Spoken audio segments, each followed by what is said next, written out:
అదే RTV app వార్తల్ని క్షణాల్లో చదివే అవకాశం ఉంటుంది. ఒక న్యూస్ పేపర్, ఒక టెలివిజన్ ఛానల్ మీ చేతుల్లో ఎప్పుడూ ఉంటాయి.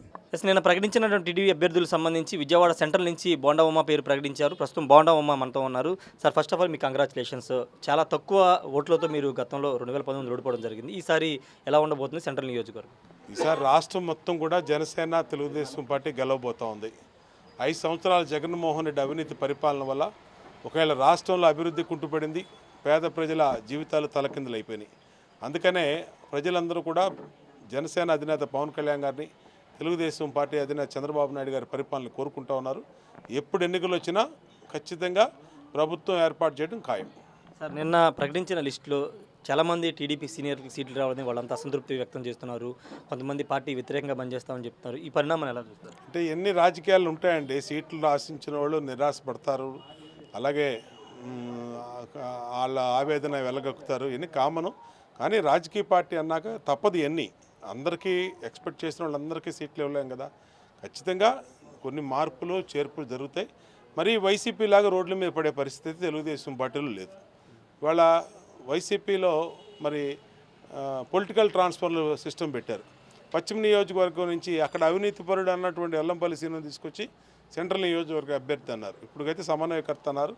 రేపు అభివృద్ధి అంటాడేమో. ఇప్పటికే అతను ముస్లిం శ్మశానాన్ని వాళ్ళు కబ్జా చేయబోయాడు, అడ్డుకున్నాం.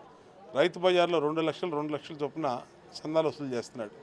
బీసెన్ రోడ్డు, అలాగే సత్యనాపురం వర్తక సంఘం దగ్గర చిన్న షాపులకు 2 లక్షలు, పెద్ద షాపులకు 5 లక్షలు ఇవ్వాలని చెప్పి ఆల్రెడీ టోకెన్స్ పెట్టాడు. అంటే చందాల సీనుగా పేరు పెట్టిన వెల్లంపల్లి సీను సెంట్రల్ నియోజకవర్గంలో దందాలు చేయాలని చూస్తూ ఉన్నాడు. దాన్ని జరగనీయం, కుదరనీయం. ఖచ్చితంగా ఇది నియోజకవర్గం ప్రశాంతమైన నియోజకవర్గం. రౌడీ ముఖంలో పెట్టుకొని చేయాలంటే కుదిరే ప్రసక్తి లేదు. ఖచ్చితంగా అడ్డుకుంటాం. వెల్లంపల్లి శ్రీనివాస్ ఒక కామెంట్ పదే చేస్తున్నారు. ఈసారి బోండా ఉమ్మని అసెంబ్లీలో గేటు తాకనివ్వను, 25,000 ఓట్లతో నేను గెలవబోతున్నాను ఆయన పదే చెప్తున్నారు. అది ఎప్పుడు చెప్పాలి? రేపు ఎలక్షన్ అయినాక చెప్పాలా. ఇప్పుడు కొబ్బరి చెప్పుల మాటలు అంటారు. ఇవన్నీ కొబ్బరి చెప్పుల మాటలు ఎందుకు? ఎన్నికలు అయిన తర్వాత అతను వెళ్ళి నన్ను గడప తొక్కని అప్పుడు చెప్పాలి. ఈ కొబ్బరి చెప్పుల మాటలు దేనికి? కాబట్టి దేనికి పనికిరావు. ఈ నవ్వుకోవడానికి తప్ప దేనికి పనికిరావు. ఇతని పేరే comedy Seenu, comedy actor, Chandala Seenu. 4 అడుగులు ఉంటాడు. మరి అంతులేని మాటలు మాట్లాడుతూ ఉంటాడు. అమెరికా అధ్యక్షుని కూడా విమర్శించే పరిస్థితి ఉంటుంది ఇతనికి. అలాంటి వాడు వీడు.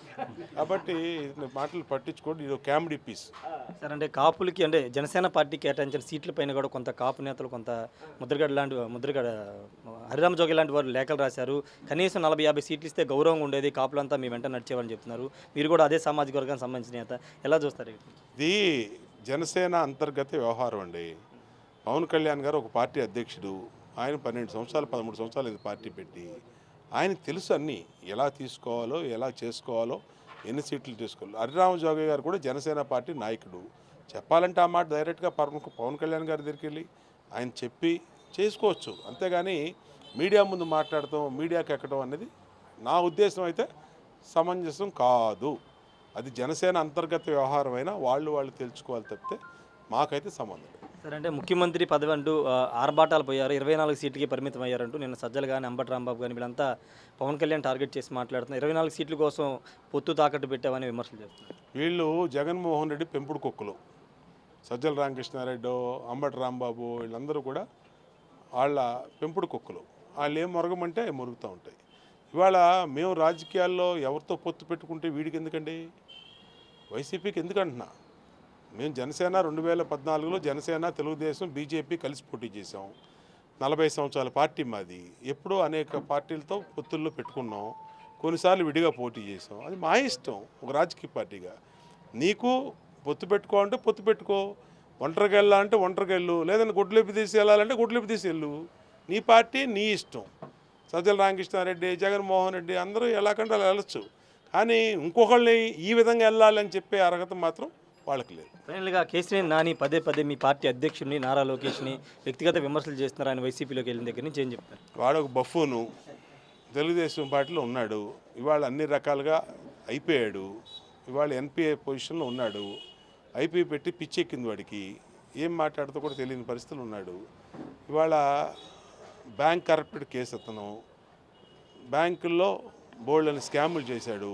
పెద్ద scammer.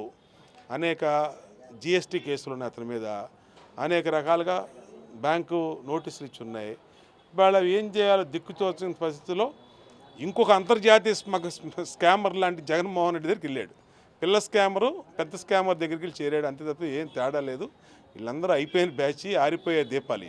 Okay, thank you sir. మొత్తంగా ఇదే ఒకటే చెప్తున్నారు, కేసీఆర్ నాని వీళ్ళంతా కూడా ఆరిపోయే దీపాలు అని చెప్తున్నారు. పొత్తుకు సంబంధించి మేము ఏ పార్టీతో పొత్తు పెట్టుకుంటే వైసీపీ వాళ్ళకి ఎందుకంటూ ప్రశ్నిస్తున్నారు. కాపు నేతలు ఇలా బహిరంగంగా విమర్శలు చేయడం తగదని బోండా ఉమ్మ సూచన చేస్తున్నారు. హరిరామ జోగి లాంటి నేతలు పవన్ కళ్యాణ్ వ్యక్తిగతంగా కలిసి మాట్లాడితే బాగుంటుంది, బహిరంగ విమర్శలు బహిరంగ లేఖలు రాయడం ద్వారా పార్టీ డ్యామేజ్ అవుతుందని చెప్పారు. పొత్తులో భాగంగానే అంటే పవన్ కళ్యాణ్కి ఎన్ని సీట్లు తీసుకోవాలో, పవన్ కళ్యాణ్ ఎన్ని స్థానాలు పోటీ చేయాలని క్లారిటీ ఉంది.